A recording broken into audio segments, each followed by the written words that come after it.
and from 2014. Who identifies with terrorism? Who wants to kill, hurt, and maim strangers?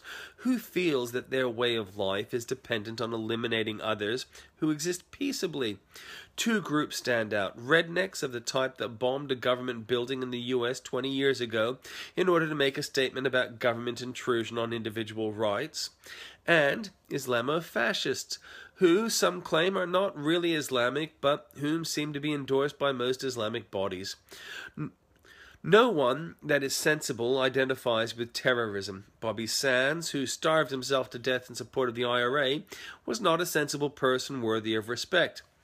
The rule of law is foundational to progress. Without it, things sour.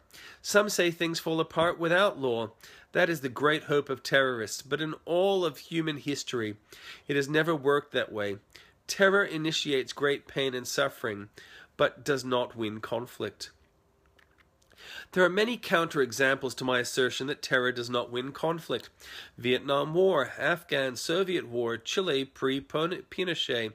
It is Pablo Neruda's birthday, China's communists, etc. The truth is, there have been defeats, but they cannot be allowed to remain victories. Civilization and culture has to win, like in Vietnam, where a corrupt communist regime is being transformed into a global citizen, slowly, painfully. But in the Middle East, that is not happening with Islamo-fascists in more than 60-year campaign against Israel. The existence of Israel is precarious. Israel, has been valiant in standing for what any modern state aspires: cultural diversity, rule of law, progressive policy. Anyone of any faith or culture can live in Israel. That is different to any of our neighbors where people are killed on a whim and a fancy. Australia has a terrorist leader born in Australia who has spoken for radical Islam and called for terrorism.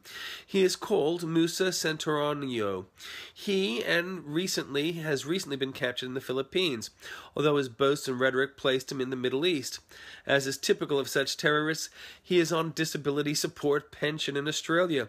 Who identifies with that?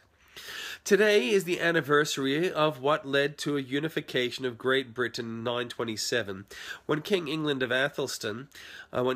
England Athelstan secured a pledge from the King of Scotland, Constantine II, that Vikings won't be used as soldiers against each other. In 1493, the Nuremberg Chronicle is published, a very early printing press book. In 1543, Henry VIII found satisfaction with his sixth wife. In 1776, Captain Cook began his third voyage. In 1789, French revolutionary journalist Camille Desmoulins got a crowd to attack the Bastille because he wasn't satisfied with the government's economic minister. In 1932, Headley Verity took 10 wickets for 10 runs in a county match. In 1943, the largest tank battle ever occurred. In 1962, Rolling Stones first perform in concert. Today is the birthday of Julius Caesar, Josiah Wedgwood, George Eastman, and Bebe. That's it for today.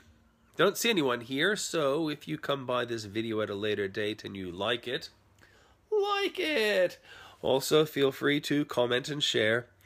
Spread the love. Be well.